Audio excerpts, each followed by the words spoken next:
In this video, I want to answer the question, do Amish homeschool? Now, I just made a video about schooling and how their schooling practices work, different subjects that they teach and things like that, but do they homeschool? And with that, I did have a lot of response from that other video where people were interested in homeschooling in general, because I did mention in the video that I had homeschooled and I am a certified teacher right now, still working in the public school, working my way towards retirement where I can focus on helping and support people with homeschooling. But I thought I wanted to talk about the advantages. Why would people want to homeschool? In our country, a lot of people are going back to homeschooling, and a lot of the reasons vary. Sometimes it's because maybe it's not a good fit for their child, or maybe they're not happy with the schools and what they're teaching. All right, so let's first start out talking about Amish. Do they homeschool? Now remember, we talked about them sending them off to a little school. The kids are on a little wagon. Some of them get rides. But do they homeschool? And the answer is yes. The Amish community often practices homeschooling as a common educational approach for their children. The Amish are known for living traditional and religious conservative lifestyles, and one of the ways they preserve their culture and religious values is through the education system. And I like that. They're preserving the values that they hold as a parent that they want to pass on to their child. And that's what every parent has the right to do. You have children and it's your job to teach them in the way that they will go, right? And they have to have something, whether or not you agree with the way another parent does it, but every parent does the best they can, and they want to pass their values on to their child. And that's exactly what one of the major benefits of homeschooling is. Different Amish communities do it differently. Some will homeschool. Some will homeschool because maybe they can't find somebody to teach at the school, so they take it on themselves. But basically, they want to ensure that their children receive an education that aligns with their beliefs and their values. They're bringing their children up to continue living in the community.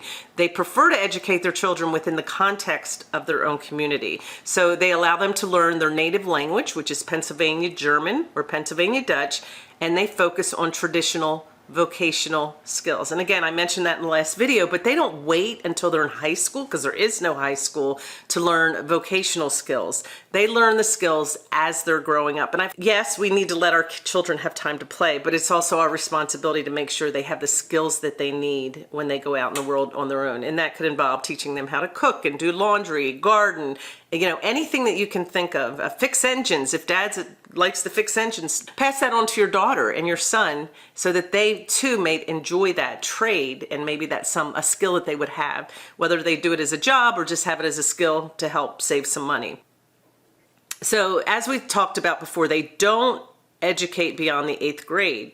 So what are the benefits? This is where I wanted to bring this video to. What are the benefits in our culture of homeschooling? It's very obvious why the Amish do it. They really have held firmly with their beliefs and their traditions, and I admire them for that, especially in this crazy world. You won't see Amish kids sitting around playing video games, and I know as a parent right now, even if you're against that, it's really hard. I think it's really hard right now to have to raise your children and try to balance that with the devices, because they need to learn, right? They need to learn how to use a phone and a computer, because that's part of our world. But how do you keep them from being addicted to it? So that's a challenge, and I would agree 100% with that. But what are the it's a foreign thing to think about, but what are those benefits? Why do people do that when it's so easy just to send them to school? And it is easier. Somebody else is taking care of your child for the day. And, I'm not going to argue with that. It's kind of nice. You can go to work. You don't have to worry and all those things. Or if you're home, you get time to yourself. But what we need to do is think about something deeper than that. What are they being taught? Do you even know? What are other children teaching them? So there's that going on as well. What are the values that you really want your child to know? And are you really doing a good job and teaching them those values? So let's go over 10 different advantages. 1, personalized education, homeschooling, allows for a tailored curriculum to meet the child's needs and learning styles. So parents can focus on their child's strengths and address their weaknesses more effectively. Now, I'm going to tell you right now, as a teacher, that is probably, in my opinion, the hardest thing to do. You are required to teach standards to kids, which is fine, but then what do you do when you have those 4 or 5 kids that didn't get it, that they need more time to learn? And I'm going to use reading as an example. We're teaching them to read, but because they don't get it, we just go on and keep teaching, because we've got to meet this schedule and meet those standards and make sure we teach them. And that, in my opinion, is why a lot of kids are getting left behind, because they needed more time. And I'm going to use one of my children. I did homeschool myself. My kids are all married with children, but my youngest, for some reason, did not read right away. The other 3, I'll be honest, I probably didn't have a lot to do with it. We just read in my family. My mother's 90 years old, and you can see her all day sitting there reading a book. That was from her. By her example, we all love to read. And my first 3 read no problem. Well, the 4th one, she was in 4th grade, getting ready to go to 4th grade, homeschooling, and I kept thinking, I didn't know, does she have a learning disability? Because we have those chapter books and the level books, and she just wasn't reading chapter books yet. She was still reading those, level 2s, which typically 1st, 2nd grade. And again, everybody's different, but I just knew that, I needed to really focus on reading that year. And that was the advantage of homeschooling. Yes, she's in 4th grade. We did math. We kept moving along, but I made a goal. This child will learn to read. And if I did everything I could and she still wasn't, then I was going to look into getting her tested, because by then she would have been 10 going into 5th grade. And lo and behold, she became a wonderful reader. And of all my children right now, she's the one that can't put a book down. So the point of this was I had that flexibility where I could change how much time I spent with each subject. She still got everything else, but that was our year of learning how to read, and that was my focus. So number 2, it's flexible. Flexibility is amazing. Homeschooling provides that flexibility in terms of scheduling. Families can set their own daily routine, take vacations during peak times, and create a learning environment that suits their lifestyle. So another thing that I always tell parents is schooling is not something you're doing aside from living. The family dynamics include the homeschooling. So the teaching is going on, and it's integrated with your family life and schedule, and it happens. It can happen in a structured setting. There are times it needs to be structured, but it can also happen on the go. All right, so number 3, you can have an individualized pace. Students can progress at their own pace, whether they need more time to grasp a concept or they need to move ahead quickly so it works on the other side. Let's say you have a child that, 3rd grade, let's say 4th grade. 4th grade, they're going over multiplication again, and your child just got it. Knows it's multiplication or her multiplication, and here you have a whole unit on multiplication. You can test your child out of that unit. Even when they're ahead, you can keep moving them. You don't have to make them go through something that they already know. That's why a lot of kids get bored. You keep teaching them the same thing over and over. Another benefit, and I love this one, strong family bonds. It strengthens the bond between parents and their children as they spend more time together.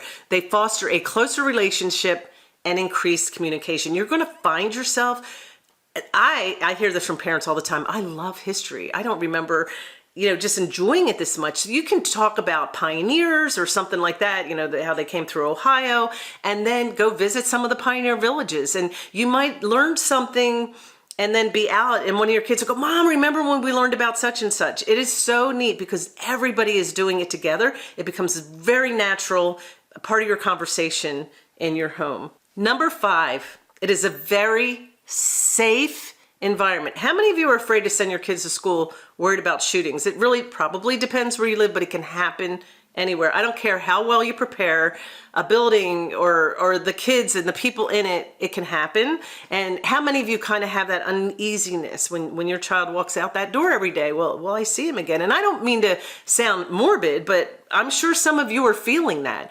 With homeschooling, you won't feel that. You are there to protect your child. That is your God-given responsibility. You have that child, and it's your responsibility to raise them in the way of the Lord, the way that they will go, and to protect them. Having children, part of our job is to put an umbrella of protection over them and preserve their innocence as long as we can. Everybody's different on that fact, but it's okay to let your kids be innocent while they're young, while they're children, and there's a time for certain things to be taught.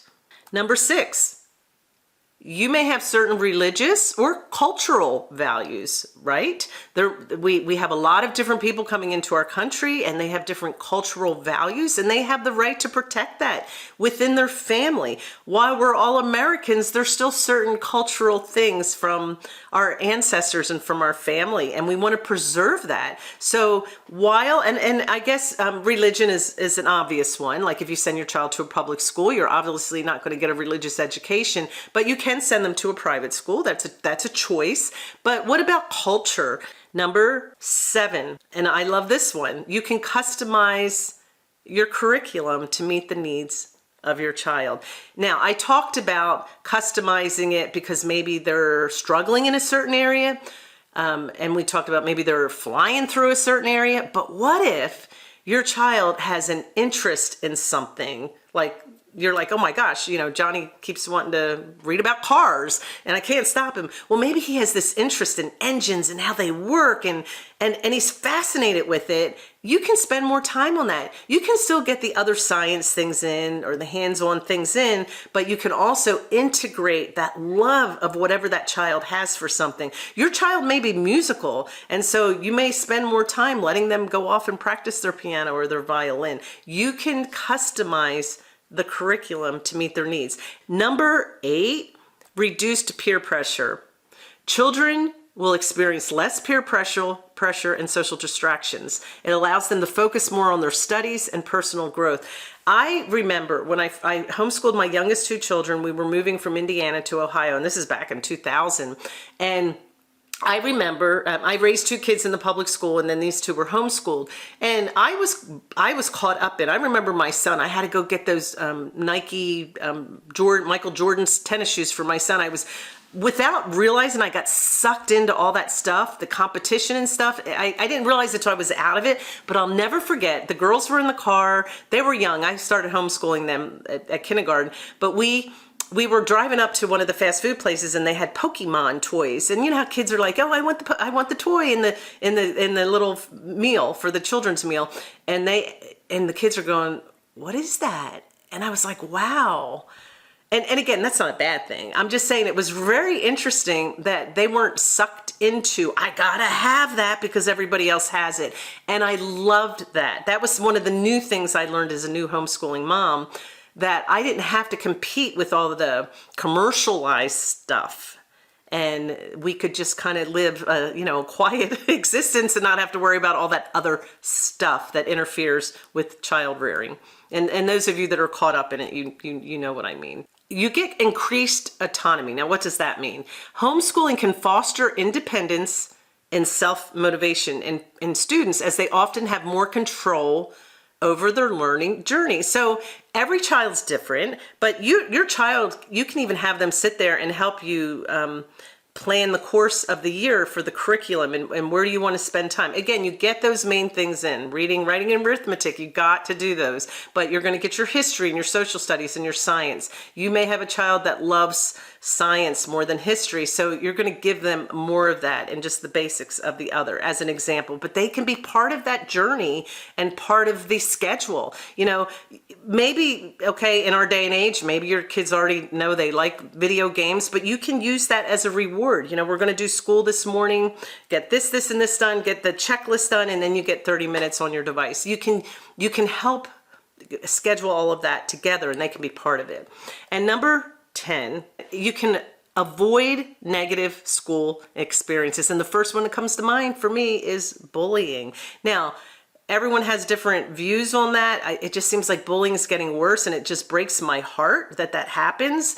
It's two-sided. Some people are like, I want to send my kids to school. You're going to get bullied and you're going to become stronger. And other parents are like, no, that doesn't need to be happening. But that's a negative thing. There could be other negative things. But in general, when you have your kids at home, and again, you're not trying to protect them from the world, but you're trying to give them a childhood that they can be free to grow and be who they are, if that makes sense, and not have all these negative outside experiences that are going to happen. And yes, they're going to grow up and things happen. I get that. But why do we have to let it happen sooner than later? That's your responsibility to protect them. And you don't have to baby them, but just, you know what, make a different decision. Say, you know what, we're going to do this instead. I want that my child to thrive and grow and learn and be excited about life and be excited about learning. And you, as a parent, can make that happen. Now, with all of that, and again, I'm sorry this went so long, but I hope I gave a good list of benefits. With all that, you're probably going, okay, but that's not for me. I'm not a teacher. I can't do it. You raise them to right where they're at right now. You taught them how to eat. You taught them how to dress themselves. You taught them how to potty train. Some of you have taught your kids how to drive, how to get a job, all kinds of things. What makes you think you can't teach them how to read, write, and do arithmetic? There's so much help out there. There's curriculum, and you did it yourself. I always, growing up, always wanted to be a teacher. And when I went to school to be a teacher, I thought I already know all this. I went to school, right?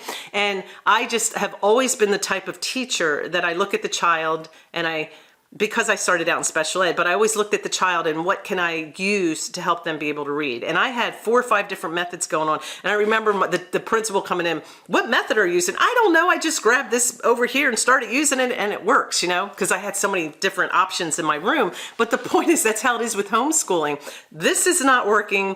Let me try something else. I have a Facebook group that I started. A friend of mine and I just started it because we are so passionate about homeschooling. We have talked and talked and talked and said, what can we do in this world to offer something to make a difference? Because some things are going to happen in life and in the world that you have no control over. You can see it now, like banking and all that. We can't fix that. You know, I can go on and on about all that, but I have something that I know how to do that I'm passionate about, and I have experience that I can share with other people and help them, empower them to be able to teach their children and encourage them and let them see that this is something that they can do. So the Facebook group is in the link below. Please come. We post every day. It's new, so it's still small, but we want people to come and get that encouragement and know that an empowerment and know that they can do this. This is a blessing. The homeschooling, I am so excited about it, and I encourage you to join that group. Come in and let us help you help your kids and let them have your family to become more united, and all those 10 benefits that I showed you. I'm sure there's some more. Have a blessed day, and I'll see you.